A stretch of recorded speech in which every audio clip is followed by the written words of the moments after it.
I'm Tony Norman, retired farmer from the Lean at Pembridge.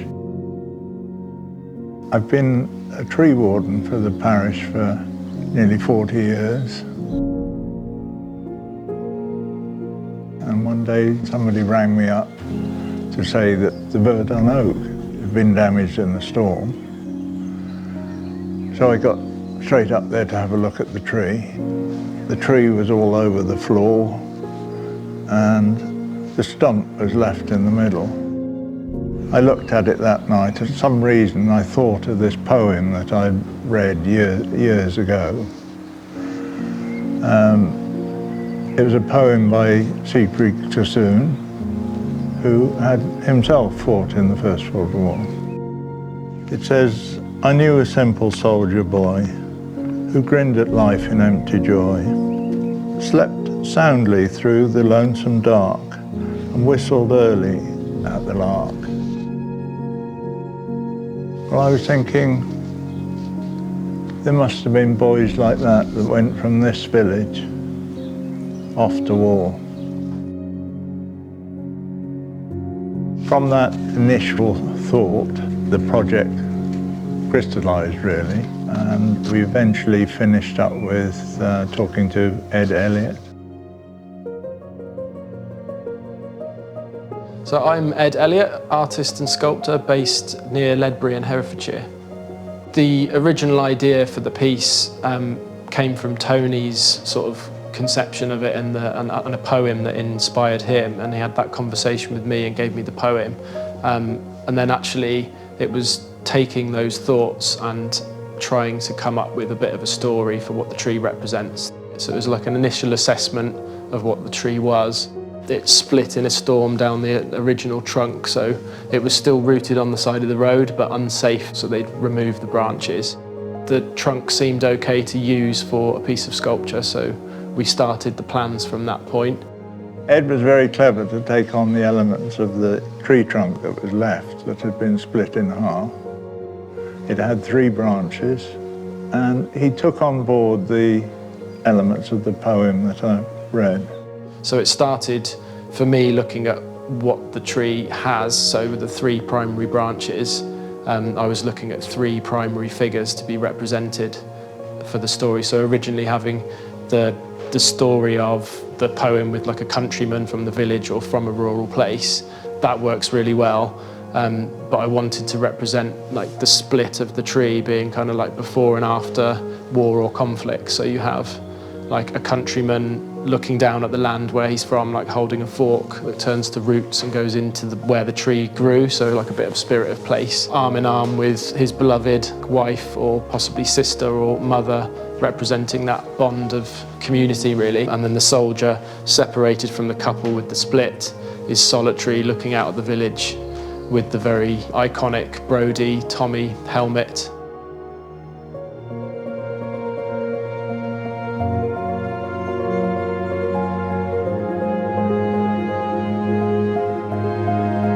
Started with an assessment of the bark, so I removed all the bark and then using chainsaws to remove the majority of the sapwood. And then that revealed like the blank canvas of the heartwood that I had for the piece.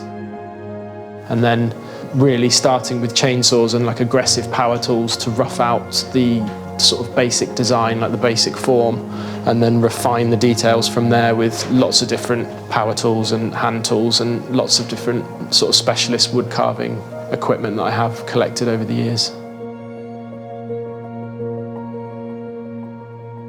Working closely with Nathan was amazing. So he's got very different skills to me. So he's very, very good at problem solving and designing the plinth on the computer first of all looked fantastic, and then we could tweak that and get the planning permission and things sorted. But his way of solving problems throughout the project was invaluable. The tree being there is the only thing I've ever known. I've sat underneath it myself. My cousin used to live opposite the oak tree, and she sat there talking to me and other people. So it's actually quite missed, really. So I'm glad this has gone back in its place to remember the tree. Originally we came up with some 3D drawings of what it would look like.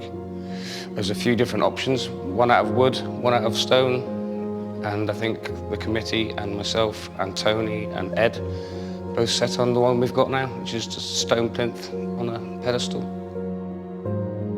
They originally wanted to get contractors from outside the village to come in and build the plinth and put the statue up, to which I was there sort of trying to push that people from the village would do it, because we've got Martin Bufton, he's the stonemason. He lives 2 miles away in Marston.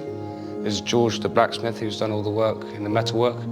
There's Jake's Van Hall, who lives in Shobden, which is 2 miles away, and obviously myself. We all came together to make it a truly communal project. There was a huge responsibility with this project to take something that was a bit of a landmark for the village already, had quite a significant story. It was a bit of a symbol of hope, I think, for many people already, being a tree coming back from the Battle of Verdun, being planted in the village and sadly being lost, but using this project to create a new story. It's a big responsibility for me to tell that story right.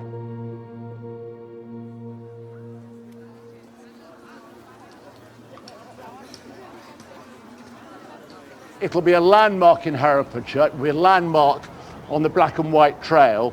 It shows again that Pembridge is innovative and it's proactive and it's caring. Thank you all very much. It gives me great pleasure to unveil the Verdun Oak sculpture.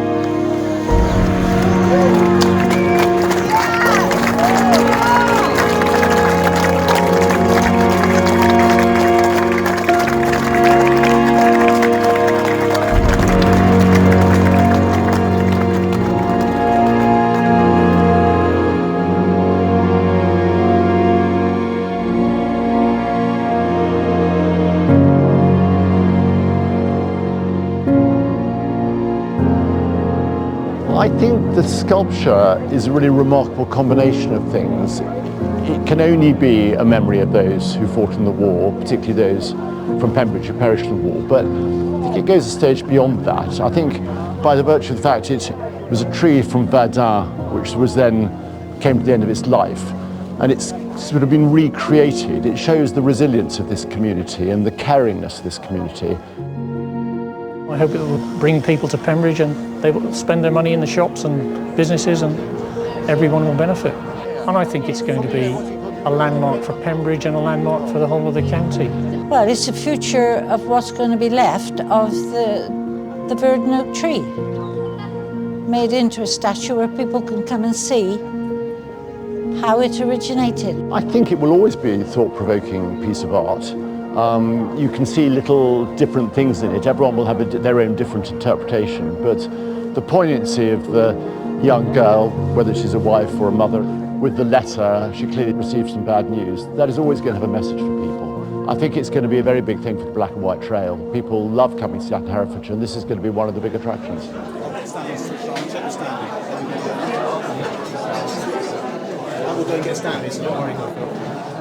Time and energy has been given to create a piece of artwork that will be part of the village for many more years, and I hope you can all enjoy calling it your own. I want to close by saying a huge thank you to Tony for planting the seed of this idea. Have another round of applause for Tony, please. I think the community that have all got behind this project are so to be thanked and applauded for their tolerance and patience, and it's a great group of people that really worked hard to try and get the money together to do all this. I think it's going to be great for Herefordshire, to be honest. Pembridge had better watch out, there's going to be a lot of tourists coming to have a look at that. It's in a prominent place where the original tree was as well, so there's the significance of that. People driving past, walking past, will see the tree.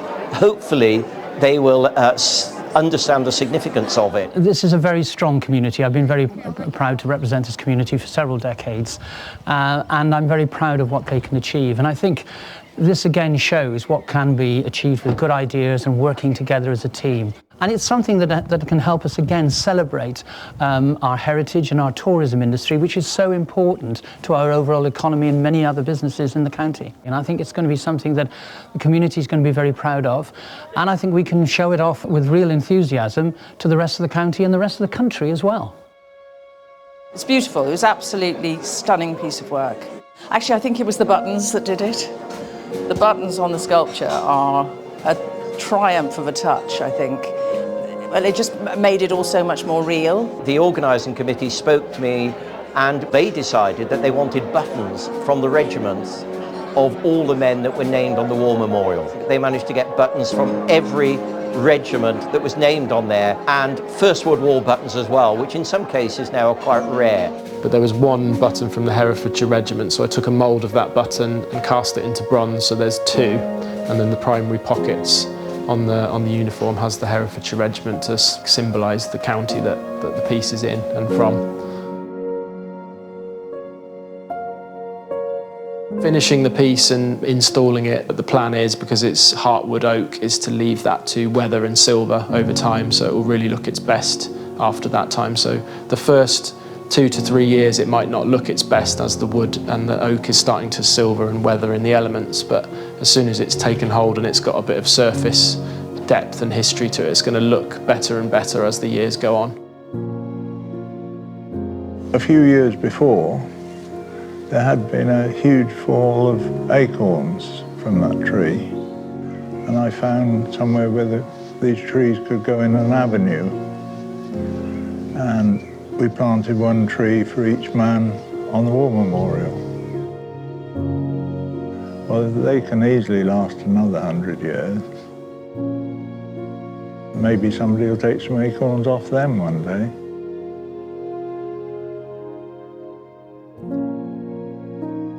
I knew a simple soldier boy who grinned at life in empty joy, slept soundly through the lonesome dark, and whistled early at the lark.